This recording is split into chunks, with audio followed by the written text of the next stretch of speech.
Good morning class. आपको मेरा नाम पता ही है, मेरा नाम है बबली चौधरी और आपको ये भी पता है कि हम आपका हिंदी विषय लेंगे। तो हिंदी विषय में हमने कल आपको फर्स्ट बुक का पढ़ाया था। आज जो है हम सेकेंड बुक पढ़ाएंगे, व्याकरण पढ़ाएंगे, यानी हिंदी ग्रामर पढ़ाएंगे। ठीक है, तो हिंदी ग्रामर में जो हमारा पहला चैप्टर है उसको हम करवाएंगे। आपकी इससे पहले जो क्लास हुई है उसमें आपका फर्स्ट चैप्टर हो चुका है, यानी कि FA1 हो चुका है।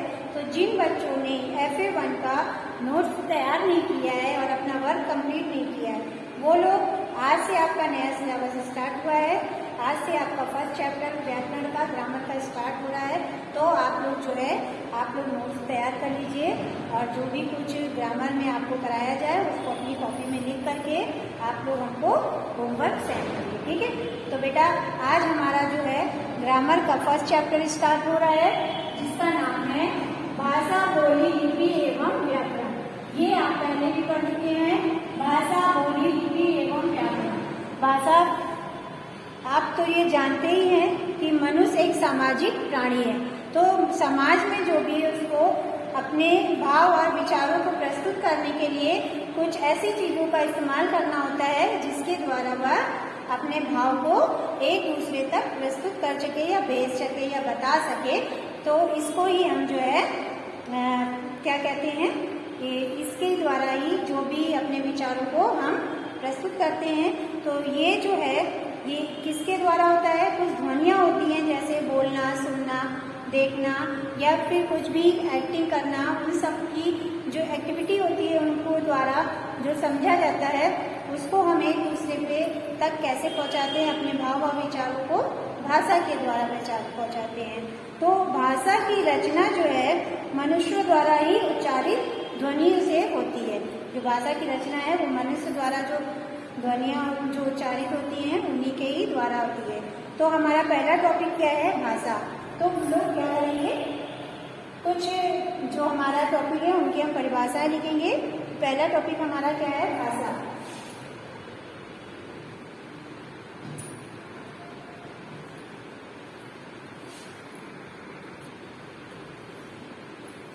भाषा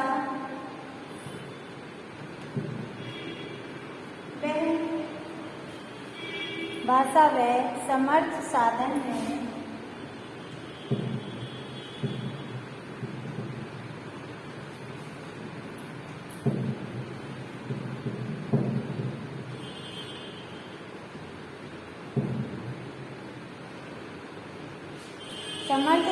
है जिसके द्वारा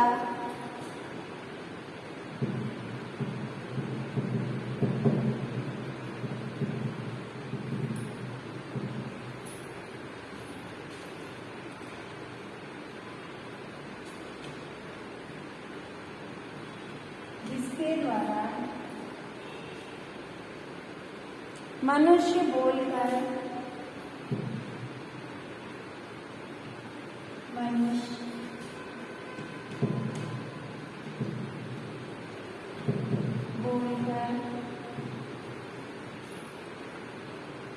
या लिखकर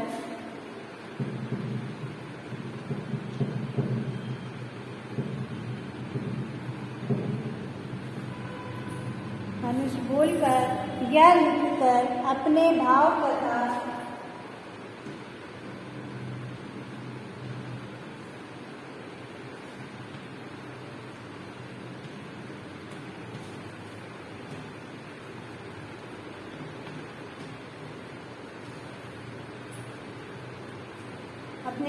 तथा विचारों का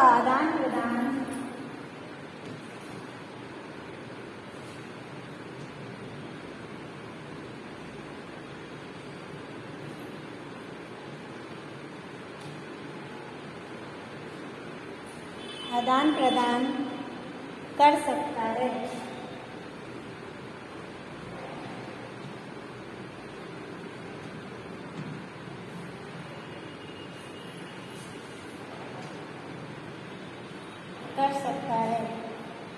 भाषा के रूप कैसे कर सकता है? ये भाषा के रूप के द्वारा पता चलेगा। तो अब क्या है, भाषा के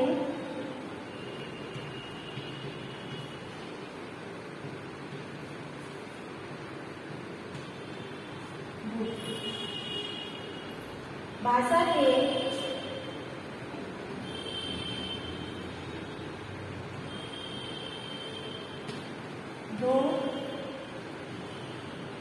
रूप होते हैं। नंबर 1,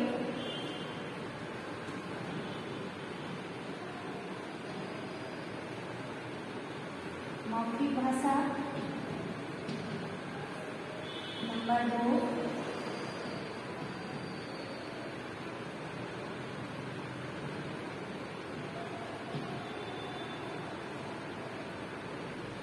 लिखित भाषा। ठीक है, तो ये हमारी भाषा के 2 रूप होते हैं। मौखिक भाषा क्या होती है? मौखिक भाषा वो होती है जिनको हम बोलकर या सुनकर अपने जो भाव होते हैं उनको हम एक दूसरे के बीच में प्रस्तुत करते हैं, तो उन्हें हम मौखिक भाषा कहते हैं। लिखित भाषा क्या होती है? जिसे हम लिख करके या पढ़ करके जो करते हैं, भाषा को पढ़ते हैं, या उसको हम लिखित भाषा कहते हैं। ठीक है, तो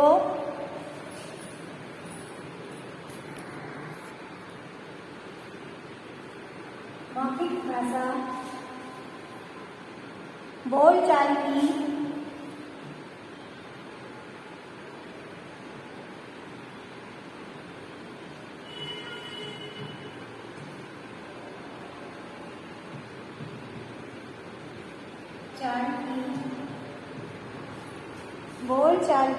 भाषा को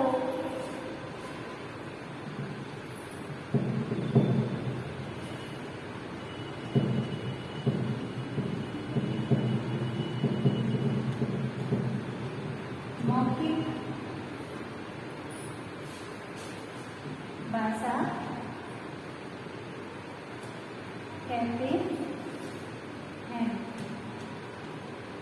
ठीक है, फिर हमारी दूसरी है लिखित भाषा।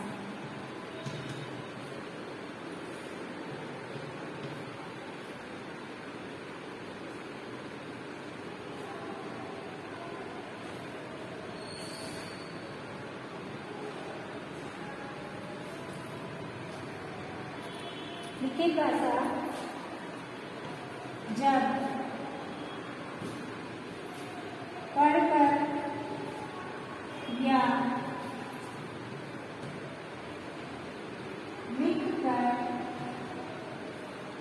जब पढ़कर या लिखकर मन के भावों तथा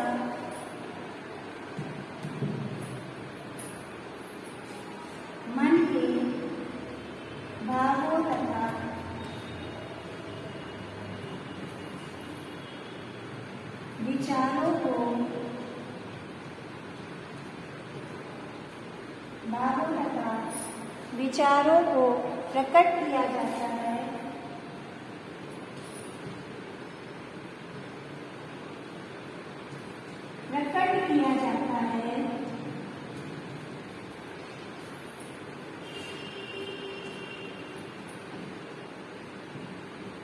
तो उसे हम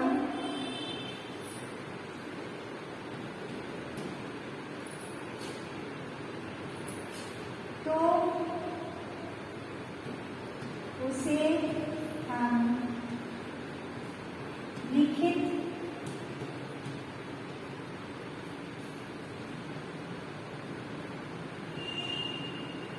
भाषा कहते हैं।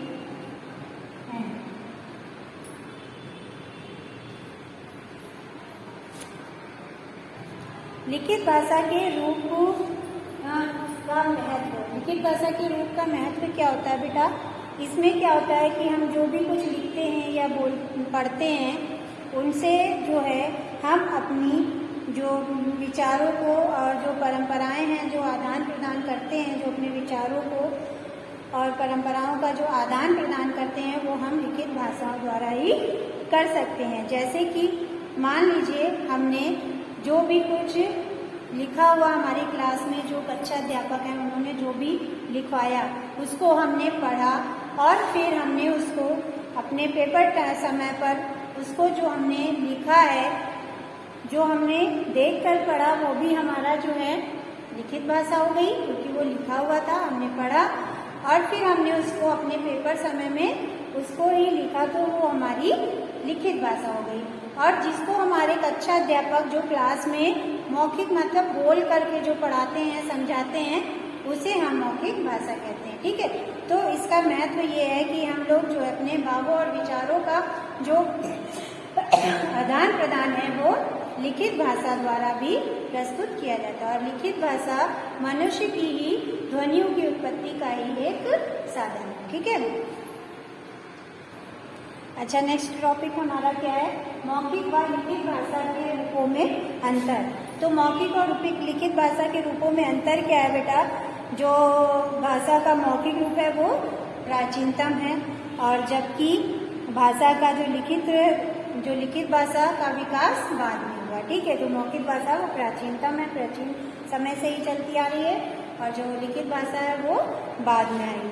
फिर दूसरा है, बच्चा आसपास के वातावरण से बिना प्रयास किए जो भाषा सीख जाता है उसे हम मौखिक भाषा कहते हैं, और वह भाषा मौखिक भाषा कहलाती है। पर लिखित रूप से सीखने के लिए अभ्यास और प्रयत्न आवश्यक है, तब भी बच्चा उसको सीख सकता है। ठीक है, जो मौखिक भाषा है वो आसपास के वातावरण द्वारा बालक स्वयं ही सीख जाता है, लेकिन लिखित भाषा के लिए उसको प्रयास करना पड़ता है, प्रयत्न करना पड़ता है, तभी उसको ये लिखित भाषा आती है। ठीक है, फिर हमारा तीसरा है, भाषा का मौखिक रूप आसानी से बदलता रहता है। जो भाषा का जो मौखिक रूप है वो आसानी से बदलता रहता है।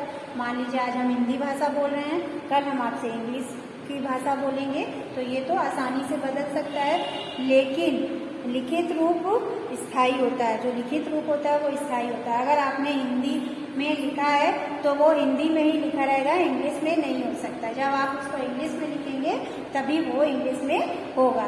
तो इसका जो वो है आशय जो, जबकि इसका जो स्थायी होता है। ठीक है, फिर अब हमारा नेक्स्ट पॉइंट है क्या? बोली। बोली क्या होती है? जो हम, जैसा कि आपको पता है, भारत जैसे विशाल देश में अनेकों प्रकार की बोलियां बोली जाती हैं, जैसे कन्नौजी, मारवाड़ी और कुमाऊनी, हिंदी, राजस्थानी, कई तरह की बोलियां बोली जाती हैं। ठीक है, तो बोली ये हमारे देश में कई तरह की बोलियां पाई जाती हैं। तो हमारी जो बोली की परिभाषा है वो कुछ इस तरह से है, थोड़ी थोड़ी दूर पर बदलने वाली मौखिक भाषा का स्थायी रूप बोली कहलाती है। ठीक है, तो बोली की परिभाषा क्या है? थोड़ी थोड़ी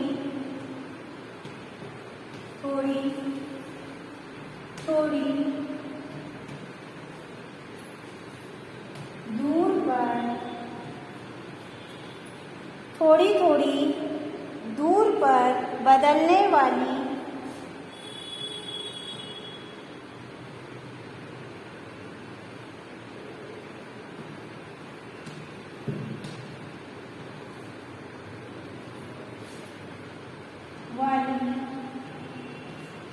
थोड़ी थोड़ी दूर पर बदलने वाली मौखिक भाषा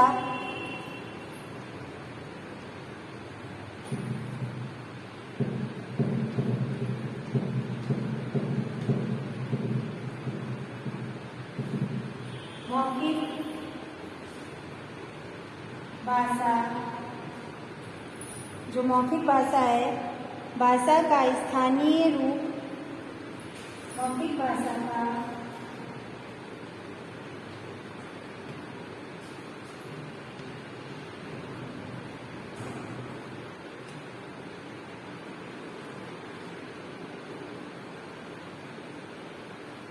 स्थानीय रूप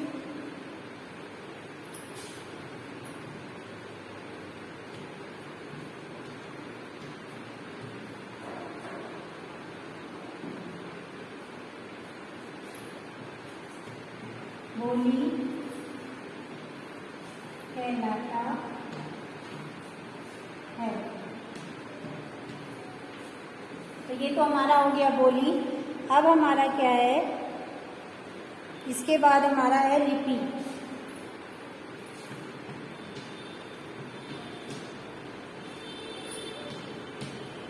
लिपि में क्या है बेटा कि जो चिन्ह होते हैं उनको जो हम लोग उच्चारित ध्वनि संकेतों को लिखित रूप से जो व्यक्त करते हैं, उनके जो लिखित चिन्ह बनाए गए हैं, इन्हें लिख कर चिन्ह को लिपि कहते हैं। जो लिखे हुए चिन्ह होते हैं इनको ही हम लिपि कहते हैं।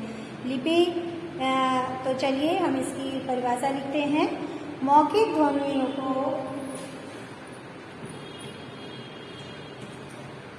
मौखिक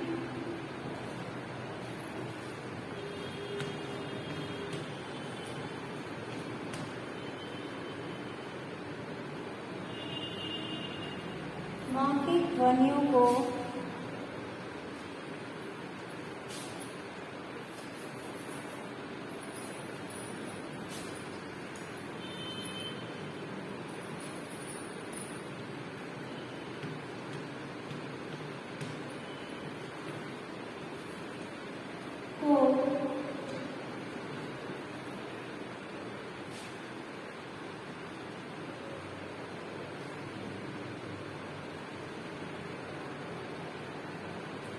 मौखिक ध्वनियों को लिखित रूप से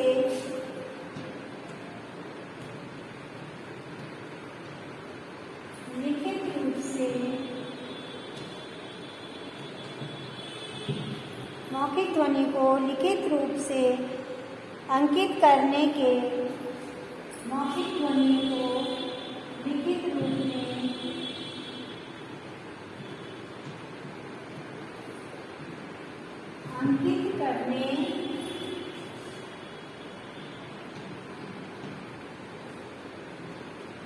अंकित करने के लिए निश्चित करने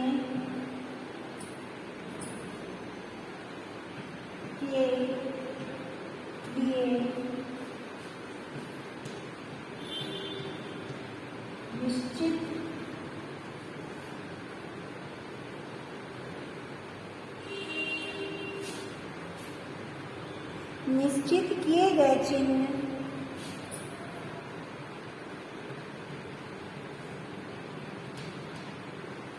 निश्चित किए गए चिन्ह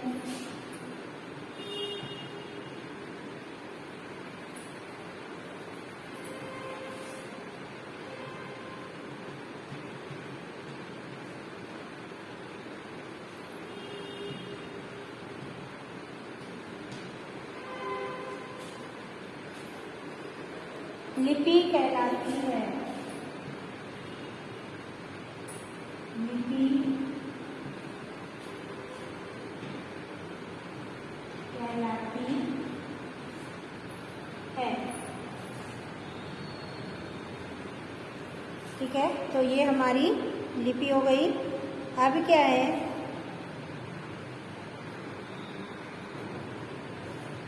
जैसे हिंदी, देवनागरी, पंजाबी, गुरमुखी, उर्दू, फारसी, इसी तरह से जो भी लिपियां होती हैं उनके अपने अपने चिन्ह होते हैं जिनको हम पहचान सकते हैं। उनकी जो भी भाषा होती है उनकी अपनी अपनी लिपियां होती हैं। ठीक है, अब हमारा क्या है, व्याकरण। नेक्स्ट टॉपिक क्या है, व्याकरण। व्याकरण क्या है बेटा? व्याकरण जो है, जो हमारे शब्द होते हैं उनको शुद्ध करने का कार्य करता है। ठीक है, जैसे मान लीजिए कि ये लिखा हुआ है कि बालक पुस्तक पढ़ती है, तो बालक पुस्तक पढ़ती है व्याकरण के हिसाब से ये गलत है। इसका व्याकरण के हिसाब से शुद्ध क्या होगा, बालक पुस्तक पढ़ता है। तो बालक जो व्याकरण है वो जो अशुद्ध शब्द होते हैं उनको शुद्ध करके बताते हैं, तो लिखते हैं या बोलते हैं, जो भी कुछ है वो व्याकरण के द्वारा ही हम लोग शुद्ध शब्द का उच्चारण करते हैं। तो व्याकरण क्या है? व्याकरण वह शास्त्र है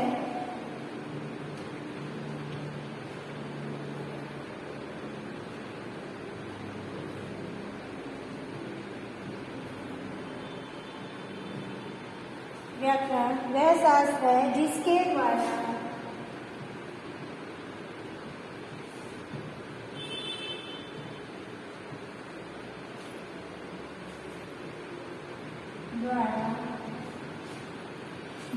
द्वारा भाषा के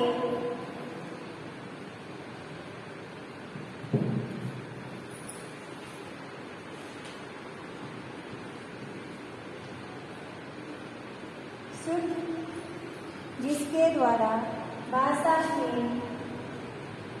शुद्ध स्वरूप व शुद्ध प्रयोग का ज्ञान होता है। शुद्ध स्वरूप व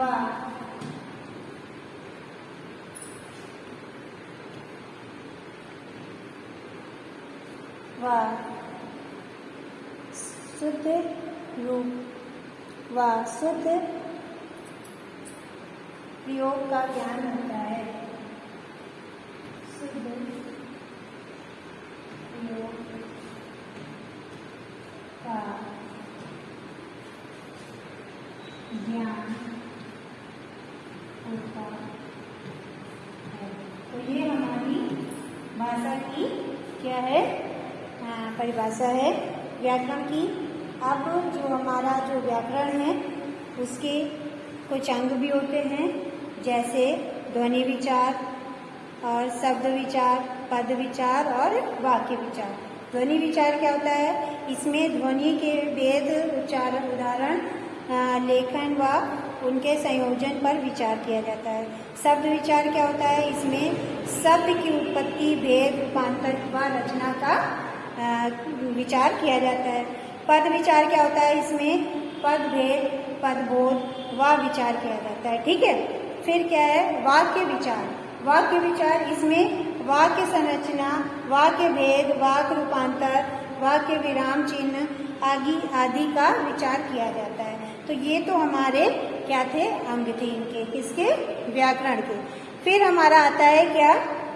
शब्द, पद और वाक्य में अंतर। शब्द क्या होता है? वर्णों के सार्थक एवं स्वतंत्र समूह शब्द कहलाते हैं। वर्णों के सार्थक व स्वतंत्र समूह जो है शब्द कहलाते हैं, जैसे आम, मौन, पुस्तक। ठीक है। और भाव क्या होता है? पद, जब शब्द वाक्य में प्रयुक्त हो तो जब शब्द वाक्य में प्रयुक्त हो तो उसे पद कहते हैं, जैसे भूखे बालक को भोजन दो। तो ये शब्द जो है वाक्य में प्रयोग हो गया है, भूखे बालक को भोजन दो। तो ये हमारा क्या कहलाता है? पद। ठीक है। वाक्य।